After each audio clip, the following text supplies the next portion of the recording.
कहानी है दो छोटे हिरण के बच्चों की, जिनके नाम है चंचल और बबलू। तो चलिए शुरू करते हैं। बहुत समय पहले एक घने जंगल में दो हिरण के बच्चे रहते थे।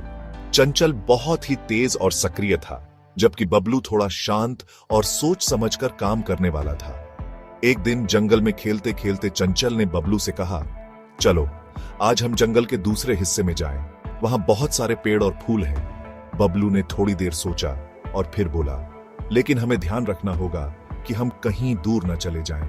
अगर हम गहरे जंगल में गए तो शायद हम रास्ता भूल सकते हैं। चंचल ने हंसते हुए कहा, तुम हमेशा सोचते हो बबलू, तुम डरते रहते हो। चलो कोई बात नहीं, हम जल्दी लौट आएंगे। तो दोनों दोस्त जंगल के दूसरे हिस्से की ओर बढ़े। रास्ते में दोनों ने कई रंग बिरंगे फूलों को देखा और नए पेड़ों की छांव में आराम किया। चंचल तेजी से दौड़ता और कूदता रहा, जबकि बबलू धीरे धीरे चलने लगा, हर कदम सोच समझकर उठा रहा था। थोड़ी देर बाद चंचल एक बहुत सुंदर झील के पास पहुंचा। वह खुश होकर झील में कूदने के लिए तैयार हो गया, लेकिन बबलू ने उसे रोक लिया। चंचल, देखो, हम बहुत दूर आ गए हैं। अगर हमें जल्दी लौटना है तो हमें अब वापस चलना होगा। चंचल ने बबलू की बात मानी और दोनों वापस लौटने लगे। लेकिन जैसे ही वे लौटने लगे, जंगल का रास्ता थोड़ा बदलने लगा और वे रास्ता भूल गए।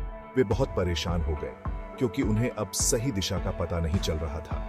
तभी बबलू ने कहा, चंचल, मैं जानता हूं कि हम थोड़ा दूर चले गए हैं, लेकिन अगर हम एक साथ मिलकर सोचें तो हम रास्ता ढूंढ सकते हैं। बबलू ने आकाश को देखा और सूरज की दिशा को पहचानते हुए कहा, हमें पश्चिम की ओर चलना चाहिए। चंचल ने बबलू की बात मानी और कुछ ही समय में वे अपने घर के पास पहुंच गए। बबलू की समझदारी और चंचल की साहसिकता ने दोनों को सही रास्ता दिखाया। वापस घर लौटते समय चंचल ने बबलू से कहा, तुम सही थे बबलू, अगर तुम ना होते तो हम शायद रास्ता नहीं ढूंढ पाते। अब मैं समझता हूँ कि कभी कभी सोच समझकर चलना जरूरी होता है। बबलू मुस्कुराया और कहा, दोस्ती में हमें एक दूसरे से सीखने की जरूरत होती है। मैं तेज दौड़ सकता हूँ, लेकिन तुम्हारे साहस और ऊर्जा के बिना मैं यह सब नहीं कर पाता। इस तरह चंचल और बबलू ने यह समझ लिया कि दोस्ती में एक दूसरे की अलग अलग खूबियां होती हैं और वे एक दूसरे से बहुत कुछ सीख सकते हैं। और फिर दोनों दोस्त हमेशा एक दूसरे के साथ रहते और जंगल में खुश रहते हुए अपने जीवन का आनंद लेते। सीख दोस्ती में एक दूसरे की ताकत और कमजोरी को समझना चाहिए, ताकि हम साथ में और बेहतर काम कर सकें। तो बच्चों, आपने कहानी कैसी लगी?